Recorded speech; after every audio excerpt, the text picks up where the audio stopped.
So Sure. you are ex-Navy SEAL, but Yes. then you became a counselor. So that's not Yes. a typical transformation Oh, it whatsoever. is so fun. I get asked that so often. Aren't you bored? And Mm. my response to that is, you don't know. I mean, the crazy lives that addiction takes us down, that the mental health side, all of that.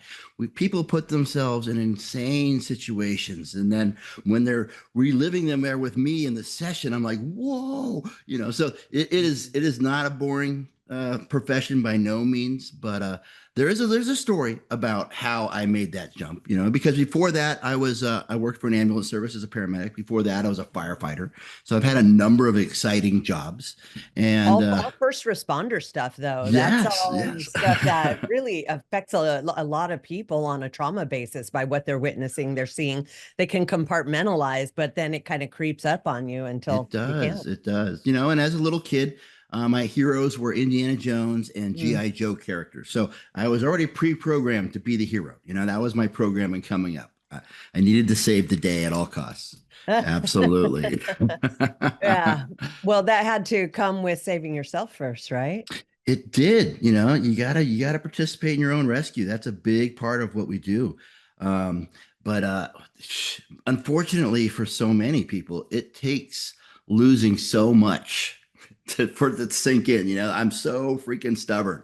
I go downhill so hard, and I will just go with my own. I can get through this. I can get through this. I can figure this out. And I will. That same kind of hard-headedness that makes me successful, like to be a Navy SEAL. I will not quit. I will not quit. Well, Mhm. on the downward trajectory, I will not quit. I will not stop. I will not stop. I think I stayed sick much longer than I needed to. Mm. Yes, to get the message. So, what was the deciding factor? What was the point where you're like, okay, I got the message now. I can stop this trajectory and reverse things? Gosh, what the we're getting right to cutting right to the chase right here. Yeah, what was the most destructive, impactful, painful moment of your life, Mr. Dice? Yeah, sorry. I am also a counselor, so I just I like to go know. straight Let's there, go as there. Yes. yep. All right, to be a fastest interview ever. And then okay. Now, yeah, Nah, no, no. We have so much to talk about. It oh definitely my won't, but we'll gosh. get right to the heart We'll of get why right you to the are heart where of you it. are today. Okay. Well, I had firefighter, paramedic, Navy SEAL. Navy SEAL get out of the military. And I want to make this clear to people, after a decade of being of service to my fellow man, um, when you're in the military, I don't think people realize this, is that in defense of freedom, veterans give up so much freedom. I mean, the military tells you where you're going to live, who you're going to work with, and just you can't do anything without their oversight, and you don't even realize it until you get out. And when I got out of the military, it was like someone took this cage off this animal and said, Mm. you can do whatever you want. And one of the things the military did give me was this idea that alcohol was the end all be all, the solution to everything. You're having a good day, a bad day, you get promoted, you get separated, your buddy dies, your wife leaves you. Anything could happen, and I could sit down with you in a bottle and we can get through it together. Yeah. It gave me this utility for this beverage that was amazing. And And it's I grabbed hold. completely acceptable. Like that Oh, is everywhere. like, totally Yes. fine. It's legal. We're okay with Totally that. fine. Very, very predominant in like what you mentioned, all the first responders, police, Mm-hmm. military, just because it is quote unquote legal, but it is really damaging. It But it's is the also very glue. subtle because you don't realize it. Like you said, it's a celebration, it's a grief, it's whatever it is. It's just a friend that's along for the ride. Yes. And you give it to someone like me who's hardwired to go again. Let's go further. Let's see what, 2 shots is awesome. 3 shots is more. Let's go. That I don't like losing control either. So you get me going, and I start getting a little tipsy.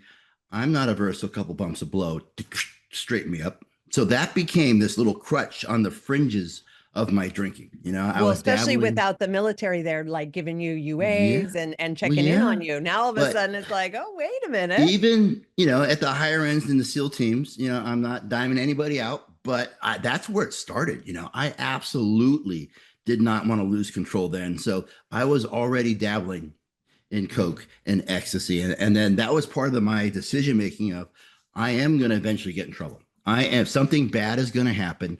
I'm being more and more reckless. I'm getting crazier, and so when my enlistment was up, I had to make a decision: do I want to Mm. continue to serve, or do I want to partay? And the hook was in. I was hooked. I was not going to cut back. I was not going to stop. Yeah. I wanted to go this direction. And so I know right then that this impacted my military career. You know, granted, this was pre 9/11. This was not, we were not at war. It Mm. was a boring time to be a Navy SEAL back then. And so I jump out and decide to be free and pursue this newfound world of chemicals and drink as much as you can and have zero accountability. And I went hard in every direction I could. I was, Brandon, I'd never had this kind of freedom before. I've always had structure and all of a Yeah. sudden unstructured What was and the just, career you came out to do? Like, how did you support yourself?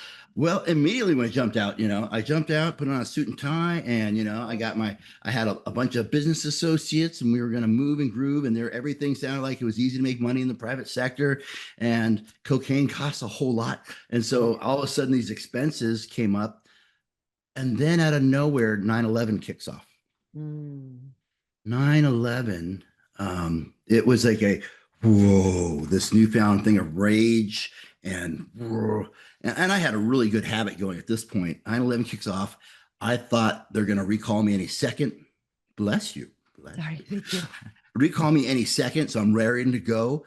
But I knew I had this good habit going. So I'm like, I'm torn. Do I go back Mm. in? What do I do? And there's this thing called a contractor. It could be a gun for hire, the mercenary. There's companies like DynCorp, USIS, Blackwater. All these companies are hiring former vets to go over there and work for money on short contracts, 3 months, 4 months.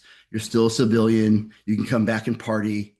And so it was this middle ground where I could go over and play in the sandbox. And I say play, but really I'm angry and I want to get over there and do my part Yeah. and still come back.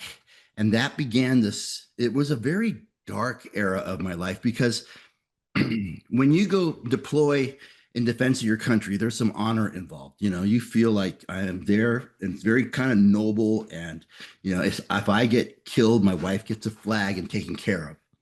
Mm. When you go out the door as a contractor, you're chasing the dollar ultimately. If I get killed, no one's giving my wife a flag.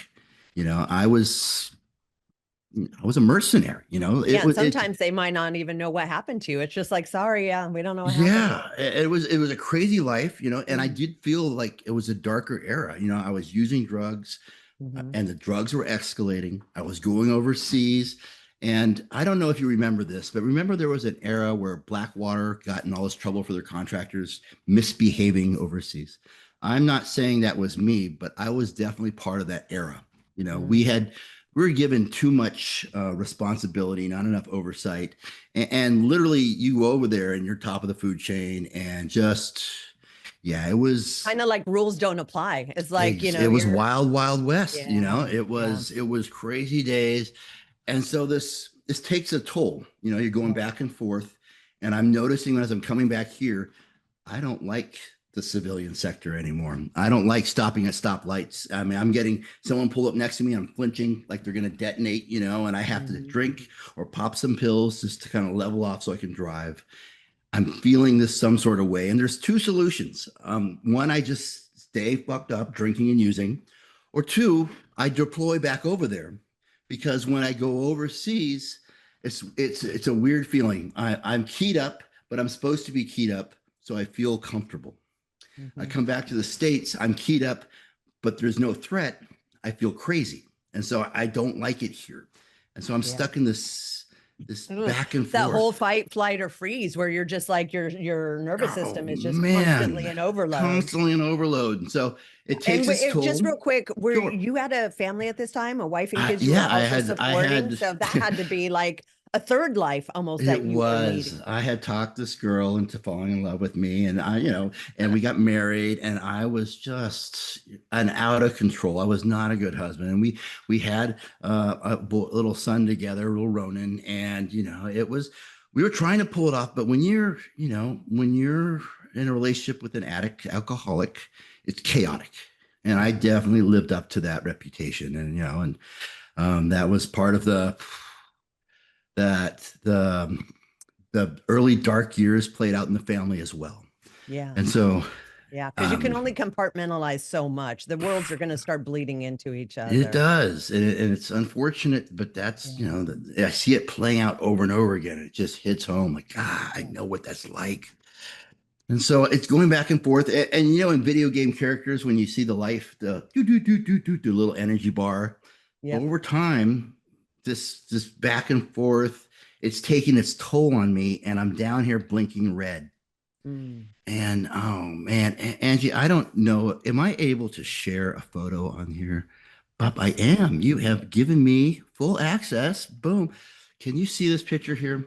Wow. I keep this picture on my That's you? desk. That's me. This is about 15 and a half years ago. This was me. I weigh 130 pounds. I'm 6'2", 220 right now. Wow. This is me, 130 pounds.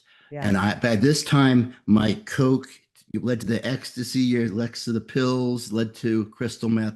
I'm strung out on crystal meth at this point. That was exactly what I was going to say. That looks like a meth person to me for Looks like a sure. tweaker. Hello, Yep. tweaker. I Yep. mean, been there. I Been there. I recognize. know. I know. Takes one to know one. Yeah. That's Yeah. right. Oh my gosh. So I keep this framed on my desk right now Mm. as to remind me that that's still an option. I can still go back there on a daily basis. That I don't want to be that guy anymore. Yeah. And so, here I am going back and forth. I'm getting worn down. It's wearing on me, wearing on me. And finally, one of these contractors say, "Hey, Dice, get your shit together. You look like shit." And I'm like, "Ugh." And so I get What do you turned mean? I'm down. fine. I know. I'm like, I'm just been running a lot. I just Yeah. in denial that I'm in that much trouble.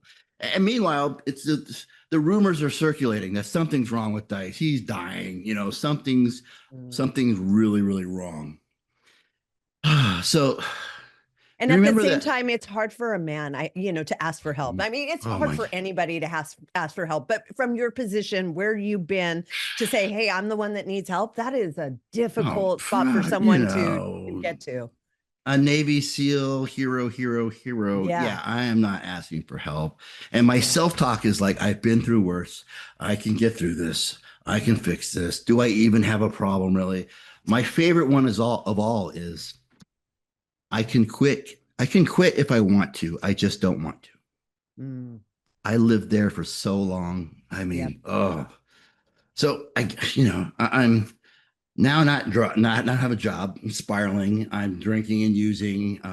My wife had called some of my platoon buddies to change the locks on my own house to keep me Mm. from coming home because I'm just so out of control. Um, I'm on a 3-day bender, and when the meth men come out, I'm on a 3-day bender, and um, on day 3, I am, and this is during the H1N1, that swine flu pandemic. Remember that? Mm-hmm. Yes, like our first baby pandemic we survived. Yeah. That's going on, and I get this call from the daycare, and it comes onto the phone, and we don't answer the phone when we're that messed up, so it goes to voicemail, and we listen. I listen to the message. The message says there's been an exposure at the daycare facility. One of the technicians was exposed. Please come and pick up your kids. We're having everyone go home. So, when you're all spun up, you're listening to this message, you're like, oh no, my son's in trouble. I gotta get to him, and I'm like, okay, let me just hit this pipe real quick. Okay, let me get straight. Let me get straight. And I'm going through this motions. I gotta get out of this room. My wife calls, it goes to voicemail, and her message says that she's out of the area, Mm. that I need to get him. I'm like, okay, I can do this. Let me just get this one more hit. Okay, let me get ready. Okay. The daycare's calling. My wife is calling. The daycare's calling. And I'm sitting there for 3 hours, Angie, trying Oh to my gosh. trying to put this pipe down, trying to get out of this room, and realizing that I'm not going anywhere. Yeah. I remember looking at the phone and Mm. turning it off and pushing it under the bed. Middle of the day. Yeah. just turning it off and then just using like at a different level. Like I don't care. It was, I hated the guy in the mirror. I could stop looking in the mirror at that point. I could feel my spirit break that, oh, I had become the person I hated my entire life. I have been training to be a hero, and today I cannot be there for my son. It, that was like the collapse of any hope I had for myself. And that was the beginning of like this steep cliff of using, like just Well, like thank God you didn't get in the car and go try to get him, though. I mean, I yeah. know that was awful, but that could have been a Yes, whole lot that could have been worse. way worse. There you go, like the bright side of the situation. Yes, yes. But my, like, when you've already drank way too much and there's a third left in the bottle and you're like, I should not drink the rest of this, and you just say F it and you finish the bottle. Mm. That kind of attitude of I don't care if I wake up, it's like a very passive suicide. I mean, it's absolutely me just trying to self-destruct. um that led to me just not going home. Just for next month and a half, I end up in with one more house of ill repute, you might say, and there's just debauchery going on in different rooms. I'm downstairs, it's like 3 a.m, and there's these two little boys. They're like maybe 11, 12 years old. I don't know why they're up at 3 a.m, but they have jeans on, no shirts, and they have these little airsoft plastic pellet guns. They're shooting them, like laughing, having a great time. I'm sitting there on the couch, and they have horrible weapons handling skills. They're like sweeping the shit out of me, and I'm flinching, and I'm getting angry with them. And so I go upstairs and I pass out in some dirty clothes. I get awoken by one of those boys kicking me in the leg and pointing the pistol at me, saying, "Hey, freak, hey, freak." And I look up at him. I roll over and I look up past the plastic gun, and I look in his eyes. And I mean, Angie, it looked like he had shark eyes. It looked like there was zero innocence of a little boy. I mean, he had just seen too much stuff in his lifetime, and he's here at this house and he's looking at this mess of a man. And I'm just looking at him going, oh my God, this is going to be my son. Oh, My dad died of this disease. I'm dying of this disease. And this is what's going to happen to I'm connecting the dots. And whatever that was enough to me to get up. And I went downstairs. This is not my house, but I know in every kitchen in America, if I looked around in enough drawers, there'd be a Yellow Pages book. We didn't have the internet back then. We had the internet in book form. And I found a treatment center. And I literally dialed, said, this has got to stop. I need to do something. I remember being 9 hours late to my appointment at the treatment center. My wife was giving me a ride up there. It's about, 2 hours from where I live. And on the way up there, there was a tornado alert in the area going off. And I remember looking out the window at the crazy weather and praying the tornado hit. So that I wouldn't have to go to treatment, because 51% of me knew I needed to go, but 49% of me still wanted to just use. It was this battle going up there, and I was digging in the seats trying to find one more tab or something. I was feeling around. There's this battle of, even in the parking lot, I mean, not wanting but needing to. Ended up going into the treatment center, and that was me getting there, and again, coming down from the mat. It's like 3 days of just being miserable. Yep. Yeah. Back then it was like, go sleep for 3 days. All right, you better. Nowadays we medicate everybody so they're comfortable and it's easy. Oh my god. But back then it was just like, yeah, go to bed. Just go to bed, and they start bugging you. Come out, go to group, and I'm coming out, going to group, and everyone sounds like Charlie Brown's parents, like wah wah wah wah wah, and I'm not paying attention. And I'm beginning to kind of come out of it, on day 3. Day 4, I remember looking out of a window, and I so hated who I was so much. And I was like, God, I just hate this person. Maybe I can change. There was like a little moment of like, those Viewmaster things where you pull a lever and it goes click. It was like, maybe I can have something different. Like a little bit of hope of maybe this could work. I looked at my therapist, and God bless him, his name's Dre Summers. He was there. He sees me look at him, and this was the first time I had made eye contact in like 4 days. He goes, "Where'd you come from?" And Yeah. I wanted to be there just a little bit, and he had me share a little bit, and we went back and forth. And this is the really screwed up part, Angie. Day 5 comes. I'm kind of getting my feet going. I'm like, okay, I'm gonna share a little bit more in the group. Day 6 comes, and there's a knock on the rehab door at the small group. And this lady takes me out of the group and takes me down to, so they call it utilization review. Mm-hmm. These are the insurance people. Mm-hmm. Yeah. And they're saying, Mr. Dice, your insurance has deemed we're going to lower you, we're going to drop you down to a lower level of care. And I didn't really know what that meant, but it sounded bad. I said, "Are you saying I have to leave here?" And they're saying, "Yeah, well, Mr. Dice, you're going to go to a different treatment protocol called outpatient." I said, "Outpatient, you're going to make me leave." And 5 days in. I know. And I was like, I'm starting getting angry. I said, I just now wanted to be here. If you make me leave here, I'm going to relapse. I'm going to die. I finally have some hope. You're going to take this hope away. And I just, my knuckles are turning white, and I'm grabbing the seat, and I'm going, fuck that. I was just losing it. And people are coming into the treatment room trying to calm me down, saying, "Mr. Dice, can you calm down?" And they even said if I had $9,000, I could continue my treatment, which made my top of my head explode. Who has $9,000 in rehab? No one comes here with a bunch of money. Double F you. I was so angry with them. And But this was probably the first time you were sober in a long time too. So all those emotions are just emotions flooding pouring in. out, and anger is the number one. Yeah.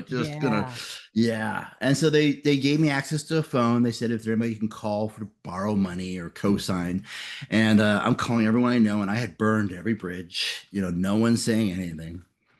I had this idea though, and I went to my therapist and I said, I have an idea. I need a 4-hour pass. And he was legitimately scared that I was going to go rob a bank. He's like, "What are you going to do?" Mm. He knew my background. He's like, you make poor decisions all the time. And so I told him, I said, "I still have my car." And I said, "I want to go sell my car." And he gave me the 4-hour pass. I went to Yeah. CarMax, and CarMax, I'm sure, screwed me, but they gave me this check that had enough money on it to pay for rehab. Wow. And I know. And so I'm Wow. walking across the parking lot at CarMax, and I'm looking at the check, and it occurs to me, and this sounds crazy to anyone in the world, but to me, I don't have to go back. Right. I mean, this is You a can go good on a run. good run with that. A Yeah. good run. I'm thinking about the motel room, who I'm going to Mhm. call, and it's a go time. And Yeah. I'm looking at it, and oh, there was some little piece of me got a taste of maybe I could be someone different, that little bit of hope. And I remember feeling that. And I remember going, I want to be someone else. And I didn't go to the bank. I went straight back to it's called the Farley Center in Williamsburg. Thank you, Farley Center. I went straight back there, flipped that check over, and I endorsed it back. And I said, "Will you accept this?" And they took it. They took Wow. an endorsed check for payment.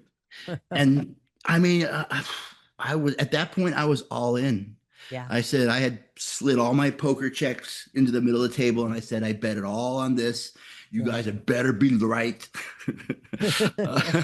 Taking Yeah. crazy notes. I mean, I was even But now you had skin in the game, right? Now you're invested. Like, this I is was it. This is my invested. I was chance. sitting in the front Yeah. row.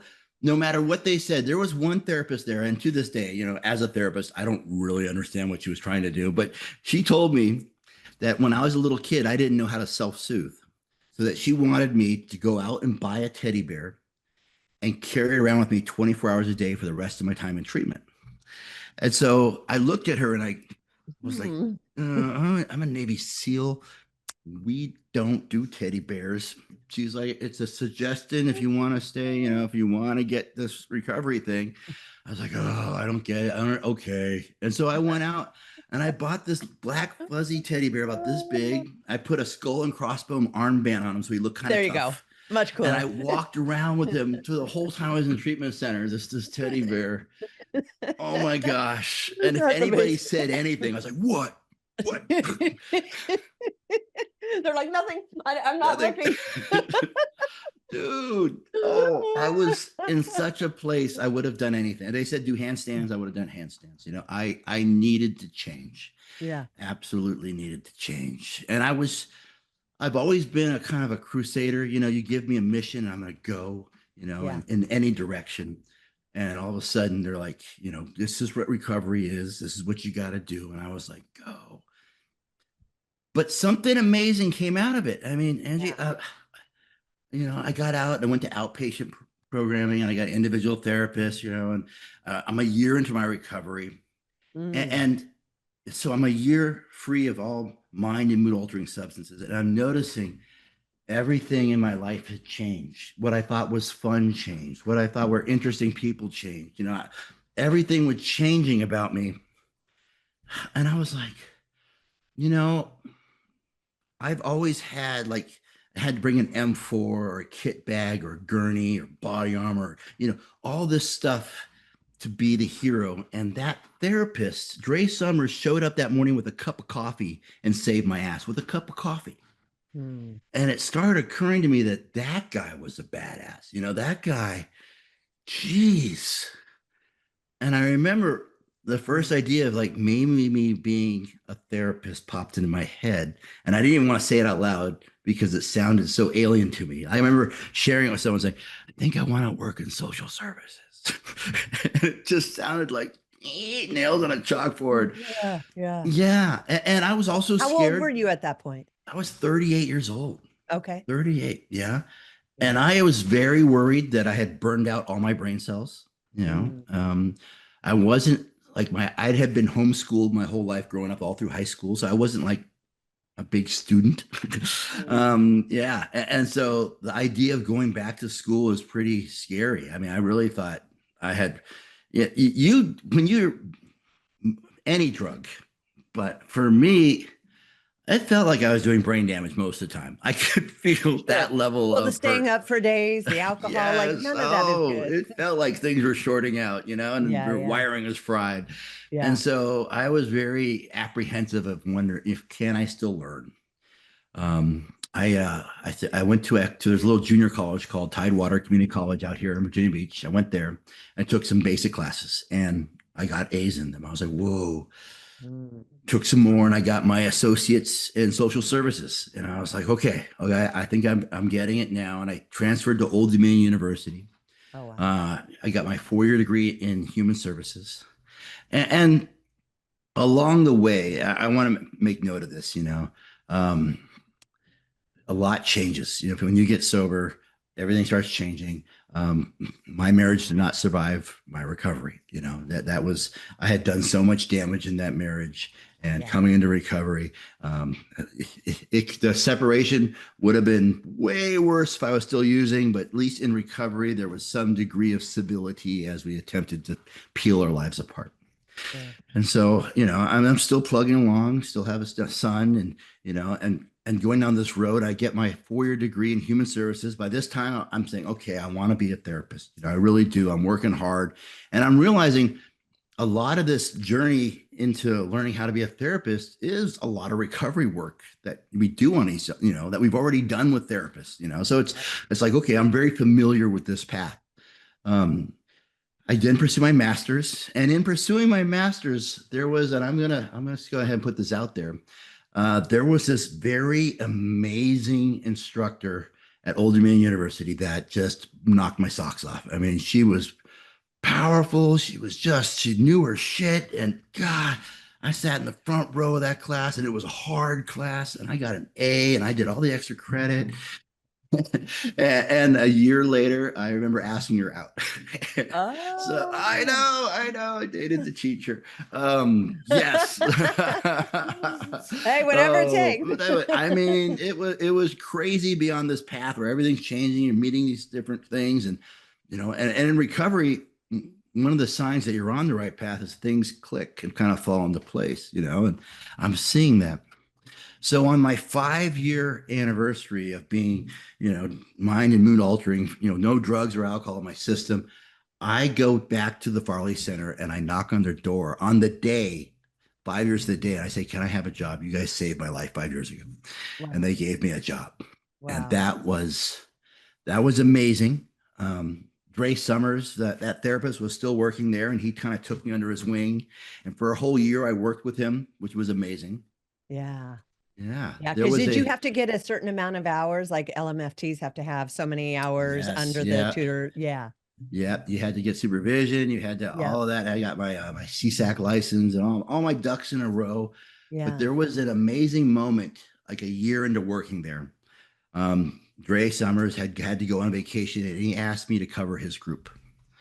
So I got to sit in his office, in Yeah. his chair, with his notepad and his little pen, and I'm looking at the same room that I had gotten treatment in 5 years ago, Wow. and watching this addict come in, this young guy come in and sit in that same chair that I was sitting in.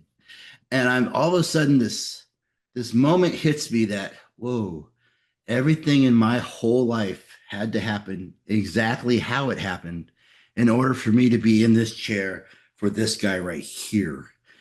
And Wow. this wave of emotion hits me like, oh, I'm right where I'm supposed to be. And I'm literally, Wow.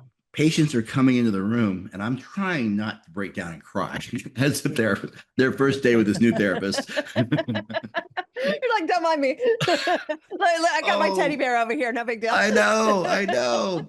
It was just so like I'm right where I'm supposed to be. I mean, that was the first time I've ever really felt this sense of calling, like, okay, now we're moving. Yeah. Yeah. And you're giving back to the exact demographic that you once were. Exactly, Like, what better person is there to be sitting in your shoes? Yeah, and I continued to work there. I worked with the Farley Center. I developed a whole military law enforcement first responder tracked their Mm, program for them. Um, I helped them set up a different IOP, military law enforcement first responder specific. Continued to just kind of grow. During that time, I pursued my PhD, and I started oh, presenting. At no the big deal. Just pursued my PhD. yeah, Just became a I'm an doctor. Like, addict. no, no, no, I'm an no, addict. no. You get me addicted to learning. I'm gonna keep learning. I'm gonna That's keep amazing. going. Hell Yeah, yeah. That's using that for the power of good. that's That's right. amazing. Aiming That it was in a the strength. positive direction. Yeah. Yes.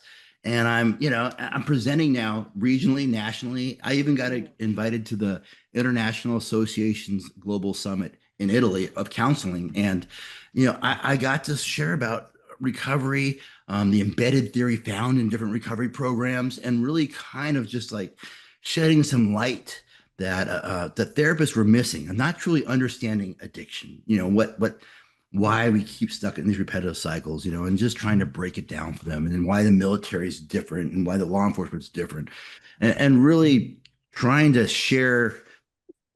uh, share my Sorry. experience, trying to get it across to them. So that became my passion, Mm. and there's something about one of my taglines on my email has always been, we've all heard the saying, to give a man a fish and you feed him for a day, teach him to fish and you feed him for life, teach him to teach and you can feed the world. Mm. I've always been looking for those force multipliers. When I get out there and I'm working with a group of people, I'm looking for that future person who's going to be a therapist who can, boom, help another.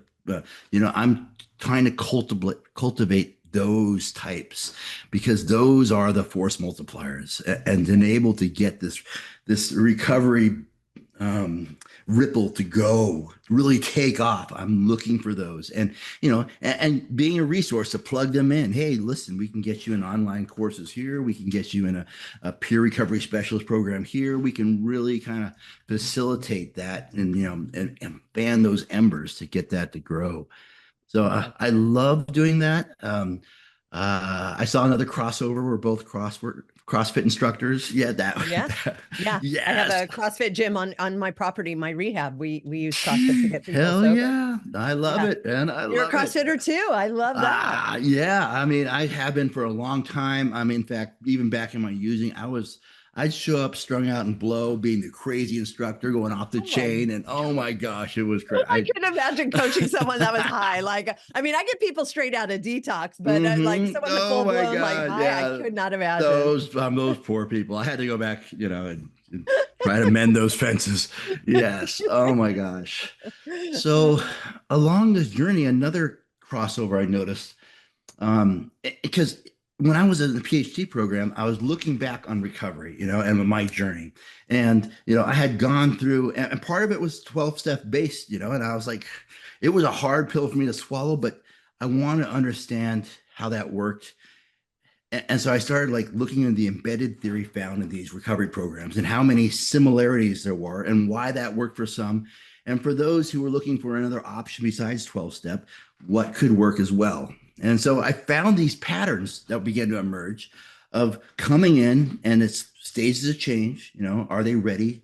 Are they ready for treatment? They're in a place where they can see the problems, followed by narrative therapy. They need to kind of own their story, and then CBT, take action. They need to elicit change in their lifestyle, followed by existential, finding their place in the world, plugging themselves in, making meaningful ties.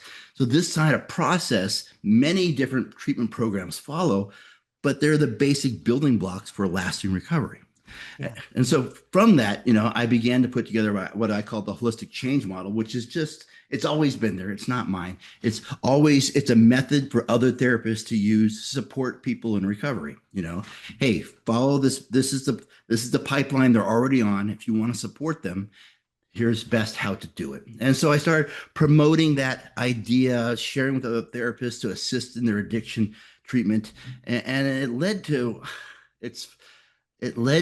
I was watching an interview with Steven Spielberg, Mm. and he had this one line that I loved. It was, you can argue stats and statistics and data all day, and you will not sway someone one way or the other.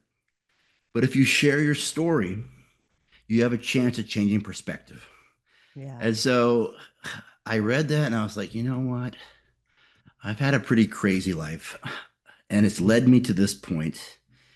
And in that journey, I discovered X, Y, and Z. Let me lay that out and kind of highlight where things became evident. And I wrote this book. I mean, I did. It's a Navy SEAL book, but it's not the shoot 'em up, bang, bang hero, combat veteran kind of gnarly book. It's a book about a high performer that if you checked under the hood, you'd see all the crazy going on in his head and how he was slowly self-destructing over a long period of time, though he's hiding it really well, and as I don't know if you know Rob Wilson. He has this book called The Check Engine Light. Is your check engine light on? And it's like many of us function for a long time with the check engine light on. That something's amiss, but I can keep going. Yeah. Yeah, my whole life, my check engine light's been on. I've just been hiding it. Yeah.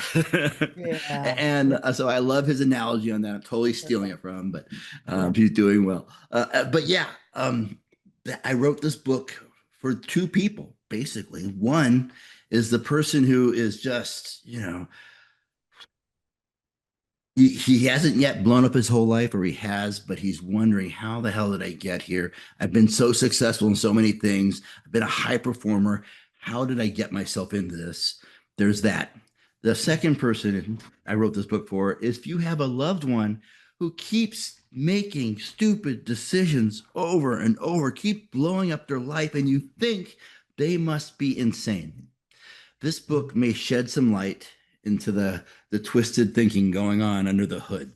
Yeah. So it's a fun read. There's a lot of that twisted gallows humor we use, coupled with a lot of theory. I wrote this with the intention of it being a required reading for a collegiate course in counseling. So there's that. Yeah. So that it has this dual role it's playing. It's called After the Trident, a Navy SEALs battle with secret shame and addiction. I'm the oldest of 8 brothers and sisters. Wow. I know we're all homeschooled and we're all crazy. So I'll put that out there.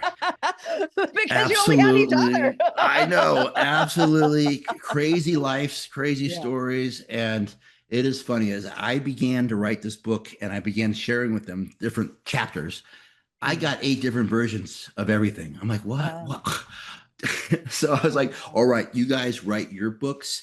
I'm just going to write how I remembered it. And because that's the part that affected me.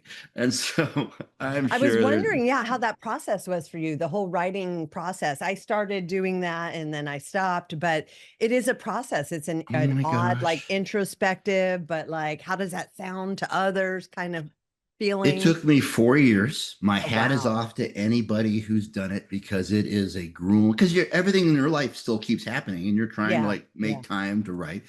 And I found a format that worked for me. I'm a pretty good public speaker. And so what I ended up doing was I recorded like 84 videos of me talking about different parts of my life. This particular thing had happened or this era of my life. And I recorded it. So I had like hours and hours and hours of video. And then I just took the video and I'd watch a video and I was write that story. That would be all I'm going to do is in my words, I just got through saying it. So now I'm just kind of listening and writing it out. And that became each chapter. So that was my process for making myself do it. And it seemed to work. It's like, okay, it was just hard getting it out of me and Yeah. trying to, create my crazy, uh, if you listen to my transcription of the way I talk, it's like, Yeah, I get it. yes, Like when I do that voice the text and then I text, read it, yeah. I'm like, oh my God, do I Oh actually my sound like that? gosh, And it's like, how do yeah, I you make just sense? Yep. Oh yeah, so yeah. Oh, what a Mm. process. I mean, for me, I cannot, I do not like to listen to myself talking or what I've said. I just want to be one and You're done all and I over the need to place move on the on. internet. Yeah. You don't like to listen to yourself. Mm-mm, I do No. not. Well, Not a thing you for me. come across really well, Angie. You're doing it is a Thank you. pleasure. I It's have a a good pleasure team. to listen to. Yeah. That is awesome. Wow. So Yes. 4 years. And now are you, it's already released or you're releasing it It now? is it's on pre-order now. It's available on Oh, Amazon. You can go nice. on the drop. Like, okay, here's literally the problem I'm having on the 11th hour.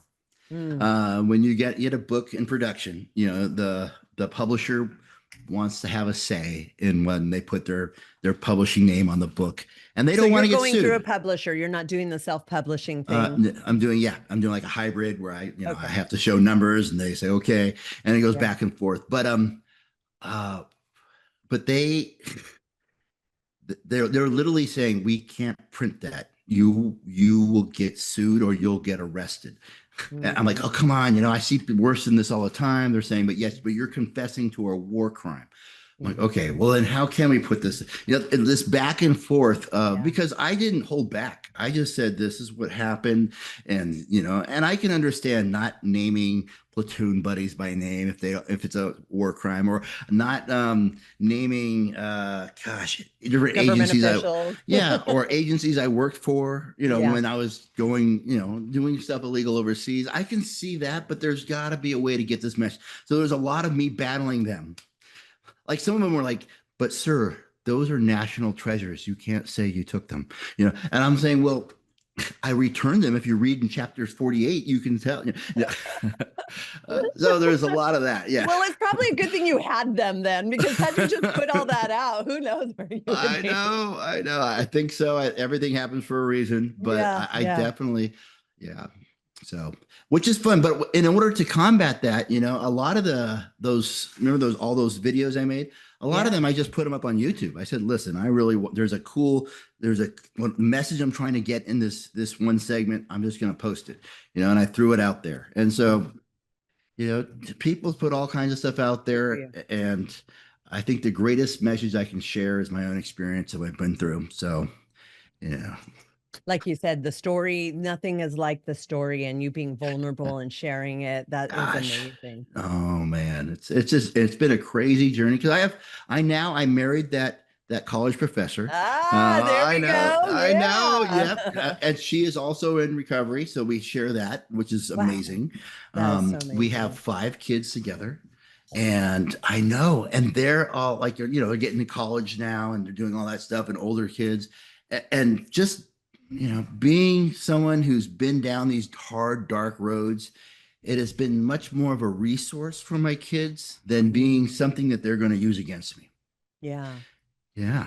because So you've been very absolutely. open and honest with them. Oh, They know from the your get-go, journey. they've That's know I've amazing. had to tell them the 5-year-old version, the 10-year-old version. I Right. had the Yeah. different editions, but I've been very because I know I kind of believe that a lot of what happens, whether it be genetic, whether it be learned, but a lot of that follows generational. And Yep. I know my dad gave me a blueprint of how to die from this disease.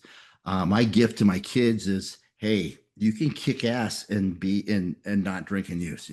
You can have if you ever do get jammed up, here's what your dad did to get out of it. I have that blueprint I can share with them. Yeah, I love that. And I feel like it's really good. I was the same with my kids. I mean, very open, honest. They know everything about me to a fault. And I have employees, I mean, they've been through recovery. They've worked for me for 20 years, and their kids still have no idea the reason they work in recovery. They're like, yeah, we'll have that conversation someday. And I'm like, wow.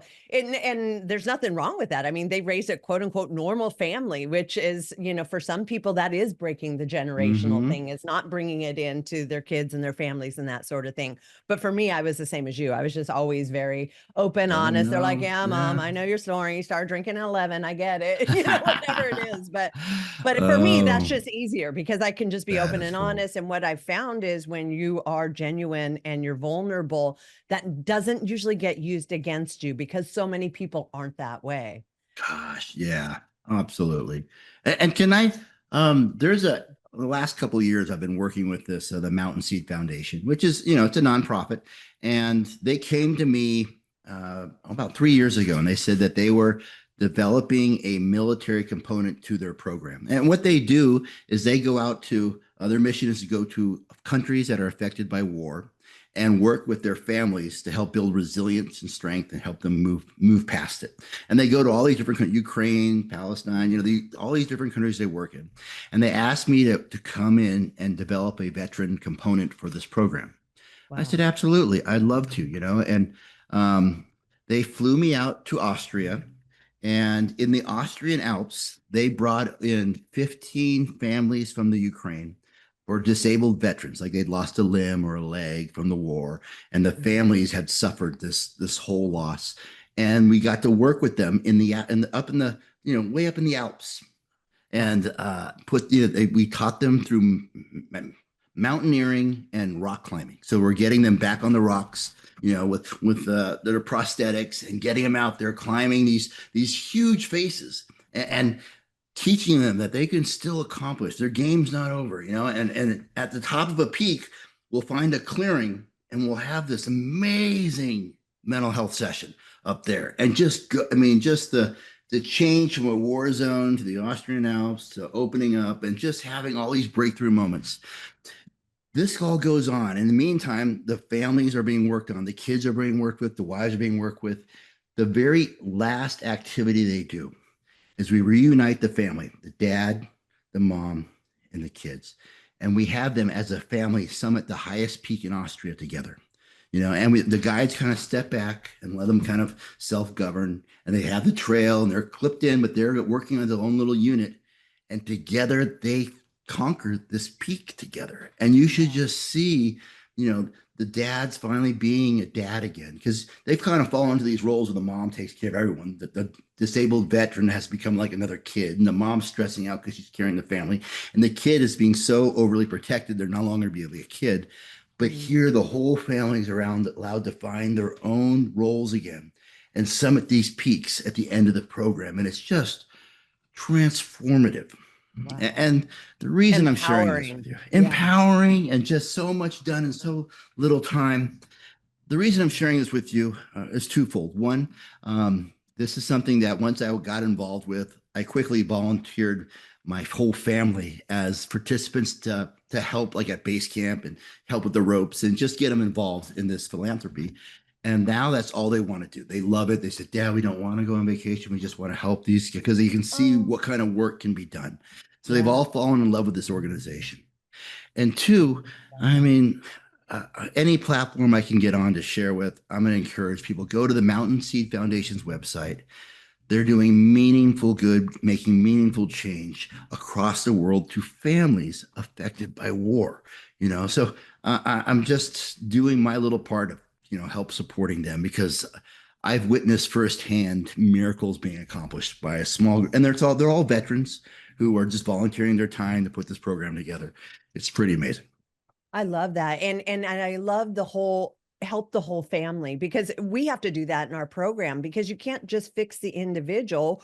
You're fixed now, go fix everything else, because the family has like lived through this trauma and this PTSD of dealing with an addict. And so you've really got to give them the attention and the acknowledgement and help them heal as well, or else they're just going into a toxic environment. Oh, Oh I'm glad you're yes. fixed. Well, I've been holding the fort for like all this time, you know.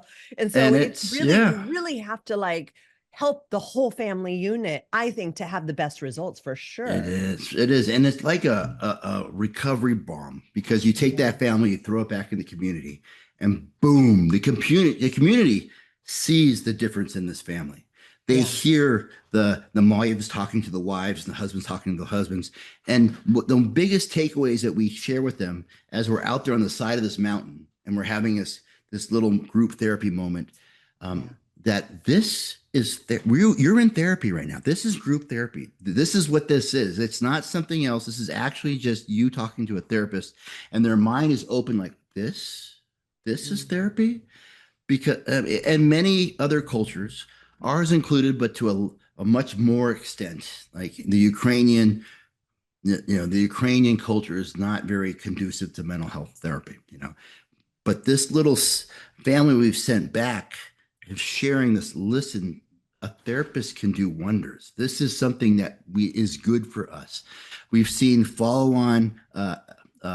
We followed the families afterwards. We've seen tremendous use of therapists, group therapy, and as long as the other families getting involved in treatment programs. So it's almost like sending this little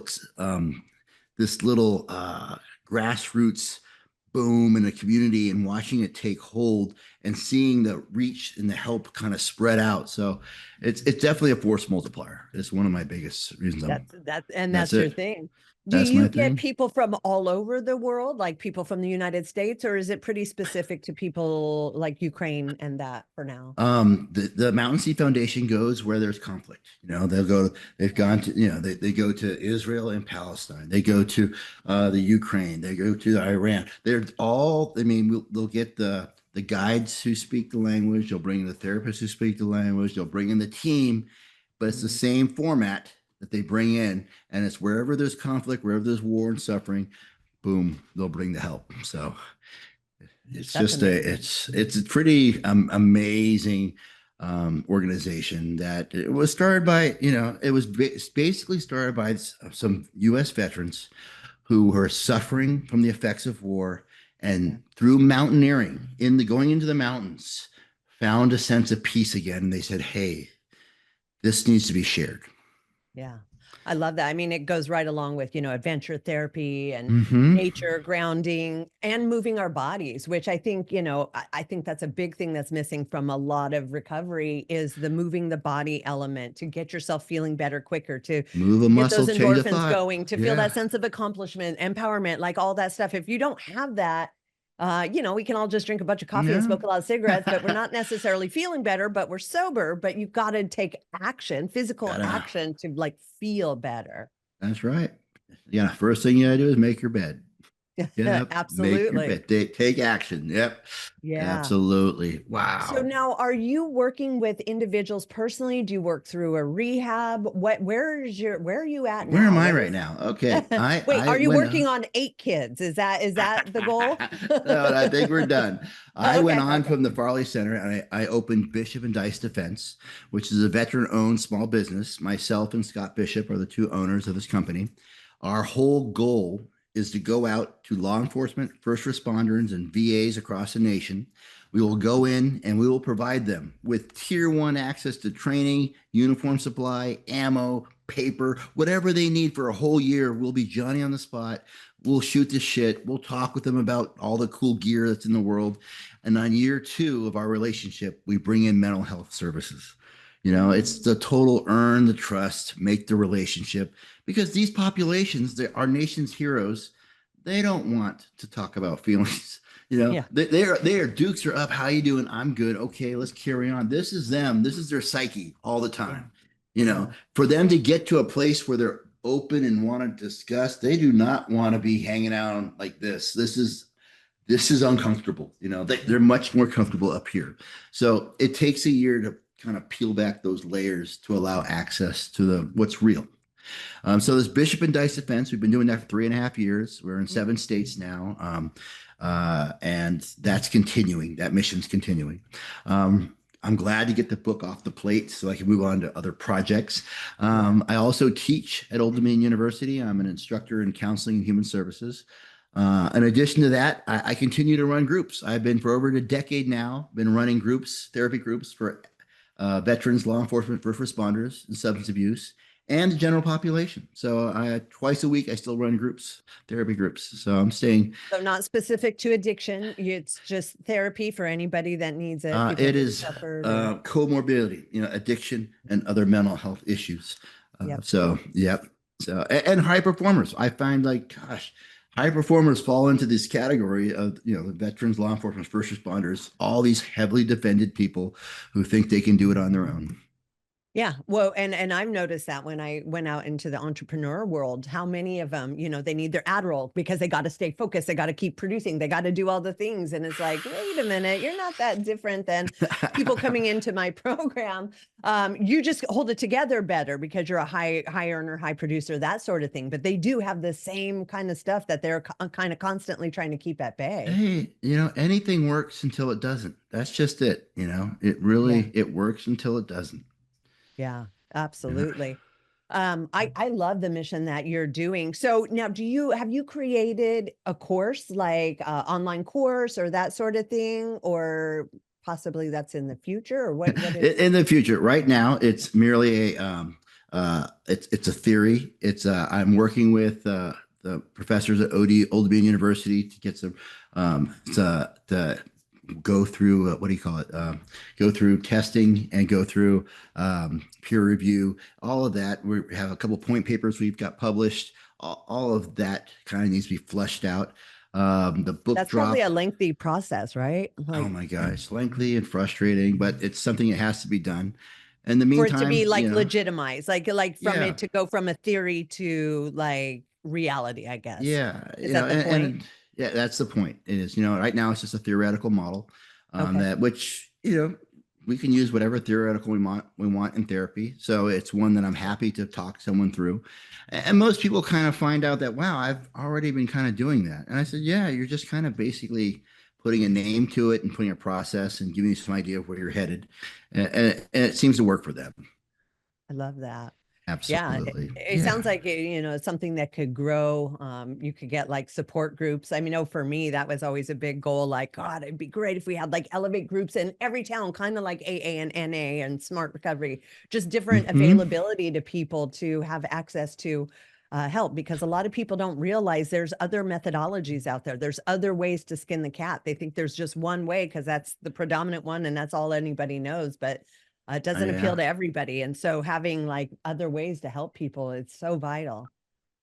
And what I share with people is that, listen, there are a million roads you can take, different programs. You just got to take one. I don't even care which one you take. You can't do this alone. That's the program you're doing right now. Is your program. Let's change gears and jump in some other direction. So get involved with other people. Let some people in. Get in some kind of group. I'll let you choose a group. Just go somewhere and show up, and let that journey begin. That the community, and that's why we have CrossFit in the program, because there's your built-in community wherever you go, accountability, responsibility, and just a group in the trenches together working hard. There's nothing more bonding than that. Yes. Yeah. Oh yeah. CrossFit. I've totally met people who have, CrossFit is their it's almost like a hot yoga kind of bonding, hey, that was an intense set. There was a connection made there. We were there, weren't we? We were there, that kind of feeling afterwards that we survived something. Together. We were in the trenches together. I know. Yeah. Yeah. I sweat on you. It was a thing.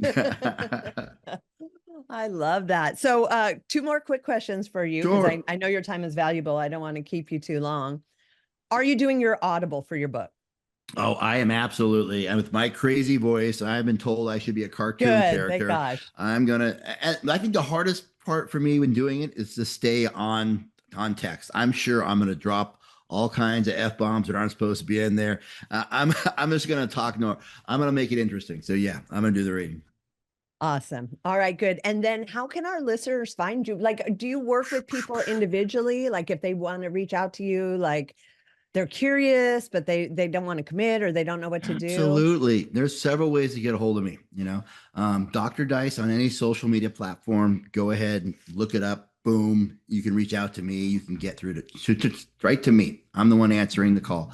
In addition to that, Amazon, the After the Trident, go ahead, check it out. It's on, I think pre-order drops right now when this comes out. After that, gosh, I'm done a lot of these little release feeds on different social media platforms. Drop your email address in, to the mailing list and get the updates, get behind the scenes videos to what's going on. Be part of our mission, see what we're up to, see where we're going to appear at next. Totally looking forward to it. I love that. I feel like you're going to be approached by somebody wanting to do like a movie on you, either a documentary or some Oh type of my movie. gosh, it's Story is amazing, and I feel it's like gonna be a it very needs to dark be out film. there. Very dark No, film. the first part will be dark, but like every hero's journey, it's Oh going to my come out gosh. with like, now you're helping others who were once like you. And I don't know. that is the hero's Yeah. journey. It's funny that in addiction, you end up breaking every code you once lived by. You violate every standard you've ever set. You become who you most hate. And that's the journey, it's, whew. Uh, And then for those who survive it, Right. which isn't everyone, jails, institutions, and death are real things that places we end up going. Yeah, Yeah. but those who get through that, who can find a way out, I do believe they have a responsibility to carry a message, carry a torch to help others find their way. Yeah. Well, and I think this is just sort of a symptom. Like a lot of programs, let's say they're a 12-step, they don't even get to the part where you're taking responsibility and making amends. And so they're just barely getting started. And so a lot of that is the full accountability and responsibility. Like that's how Hmm. we truly like see it for what it is so that we can then overcome it. And if you're That's kind of right. skirting around that, you're not going to have the true healing, nor are you going to want to be there for others because you're Yeah. not really there for yourself in the capacity you need to be. Yeah, you got to own your shit, people. I'm sorry. You can't shut the door on it and forget it, pretend like it didn't happen. You got to make it right. That's right. That's right. Awesome. Well, will you we're going to put all your links in the notes because Sure. I really want everybody to get this book. I myself can't wait to get it. And I'd love to have you back on after I read it. So then we Let's can do talk it. Let's about do a it and debrief. deep dive that stuff. Absolutely.